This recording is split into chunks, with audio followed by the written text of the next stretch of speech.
Moving on here, we got a little geoengineering. Geoengineering. And it relates to climate change. It has begun.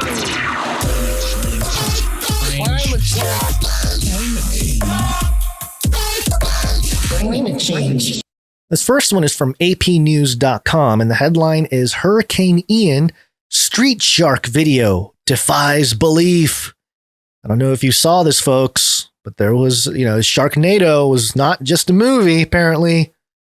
And the subheading here, photos and videos of sharks and other marine life swimming in suburban floodwaters makes for popular hoaxes during massive storms. Oh, so it was a hoax? Is that what's going on? Photos and videos of sharks and other marine life swimming in suburban floodwaters makes for popular hoaxes during massive storms, but a cell phone video filmed during Hurricane Ian's assault on Southwest Florida isn't just another fish story.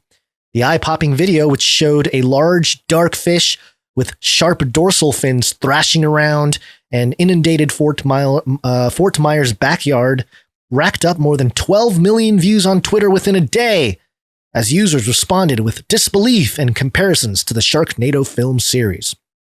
And I have the clip here playing in a loop in the background for those of you who are watching. Yeah, it just looks like a flood. It is definitely less exciting than Sharknado, where the sharks come flying down from the tornado itself. But, equally as terrifying if you're talking about a residential area that's flooded and you see a little dorsal fin there kind of splashing around in the waters. And unless you get near it, I don't think anyone's in danger per se. But yeah, so the footage is there. There you go. I mean, it's really not that interesting. But what's more interesting is back to this AP story is that so many people thought it was fake. Dominic Cameretta, a local real estate developer, confirmed he filmed the clip from his back patio Wednesday morning when he saw something flopping around in his neighbor's flooded yard. Quote, I didn't know what it was. It just looked like a fish or something, he told the Associated Press. Quote, I zoomed in and all my friends are like, it's a shark, man. He guessed the fish was about 4 feet in length. Experts were of mixed opinion on whether the clip showed a shark or another large fish. And then it goes into some different opinions, which are, whatever. And then it says the AP confirmed through the clip's original metadata that it was captured Wednesday morning. Quote, it makes a bit more sense from a flooding standpoint, she said by email. This is, who is this, Glucher or something? Yeah, Leslie Gulcher, a professor of intelligence studies at Mercyhurst University in Erie, Pennsylvania. I think she first thought that the clip was fake. So she says, by email, when informed the fish was spotted near an overflowing pond, quote, but how on earth would a shark go from the Gulf of Mexico to a retention pond? Yeah, how? And so there you go. Now, I bring this story because I want to talk about Bill Gates. He's one of the four horsemen of the technocalypse. The four horsemen of the technocalypse. Anytime you see the four horsemen, it's something special. And he's Mr. Climate Change. Climate change. Climate change. Brainless. Forgot about that last part there. This Benzinga article, very interesting. Benzinga.com headline. Could Bill Gates have stopped Hurricane Ian? His patented machine aims to control storms. Hey, hold on. I thought this was just a conspiracy theory.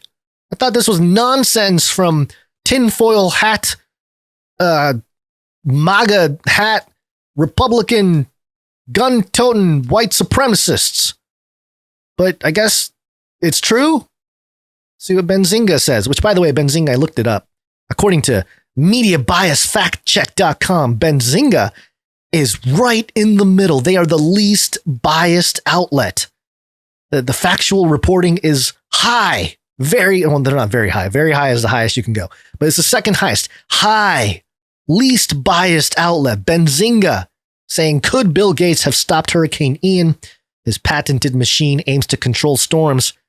And the article states, an application filed with the U.S. Patent and Trademark Office on January 3rd, 2008, presents a number of approaches to regulate and avoid hurricanes. With the help of Environmental modification. Microsoft Core co-founder Bill Gates and 12 other people were attempting to prevent and control hurricanes. Bill Gates and his 12 disciples. It really does create this weird messianic thing with Bill Gates. Quote, great interest has arisen in controlling these powerful storms, the document reads, with the interest alluding to the lives lost and billions in damages caused by hurricanes. Then it goes into a couple applications and to the science a little bit on how it works, which is less important. And then this part right here, has this been attempted before? The National Oceanographic and Atmospheric Administration, NOAA, actively pursued hurricane modification through Project Storm Fury from the middle of the 1960s to the 1980s. Again, stuff that only conspiracy theorists, quote unquote, used to point out, that the government had been doing weather modification experiments and, looking for that technology for decades. But, of course, you're a crazy person if you think that. A plan to inject clouds with material having a structure similar to that of ice. They reasoned that they could lessen the storm's strength by dispersing the ice-inducing material throughout the cloud. But in the end, the endeavor was a failure. Scientists discovered that ice crystals are already present in hurricane systems, so adding more would have little or no impact. End of article. So there you go. They did it in the 60s through the 80s. And then we made a campaign to make sure anybody who talked about it is a crazy person. But now Bill Gates. Bill Gates has the technology to prevent us from experiencing hurricanes. How convenient. But a lot of people hate on Bill Gates. He's kind of low-hanging fruit at this point when it comes to the class warfare that they've created with the elite and the oligarchs versus the peasants, which is the rest of us. But I think they're trying to, of course, turn the tides a little bit because Bill Gates lost a lot of support over the last couple of years. And a prime example here, India Express or IndianExpress.com. The headline, protests held against SII, Bill Gates over deaths after taking COVID-19 vaccine. Okay, so now in India, they're reporting on activism against the Serum Institute of India and Microsoft founder Bill Gates in connection with the death of a doctor following her vaccination against COVID-19. So, and this is from not too long ago, but the woman in question here passed away on March 1st of 2021. So, it's about a year and a half later. They're still protesting, but Bill Gates specifically, which I think is interesting. And the other thing to point out is this is from the Indian Express. And as we've talked about over the many episodes that we've done, the Smith-Mundt Modernization Act, which reversed a lot of the ability for outlets of American propaganda to be broadcast to Americans. That all changed with the Smith-Mundt Modernization Act. What they would do is report things in other countries and then use that as a source to report in the US, a sort of a loophole that they've allowed and as part of the Smith-Mundt Modernization Act. They usually use India as part of their loophole. And so it's interesting that the Indian Express Journalism of Courage is starting to report on the anti-Bill Gates sentiment, which leads me to the Daily Wire here. The Daily Wire headline, Bill Gates takes surprising shot at left-wing climate alarmists. Just completely not solvable, in quotes. And as with every world leader, politician, everything else, they're starting to jump on that bandwagon, the conservative bandwagon, because they've noticed the tides have changed. Everyone's pushing back against the whole liberal progressive movement and everything else. They're a little too totalitarian. The sensible citizen is not going to follow along with that kind of agenda. They're still going to, the mainstream and everybody else are still going to call it, false news, fake news, whatever, disinformation, misinformation, malinformation. But bottom line is that more people are at least asking questions or skeptical of oligarchs of the Bill Gates is type, or the folks like that, just people that are wealthy, the elite, whatever you want to call it.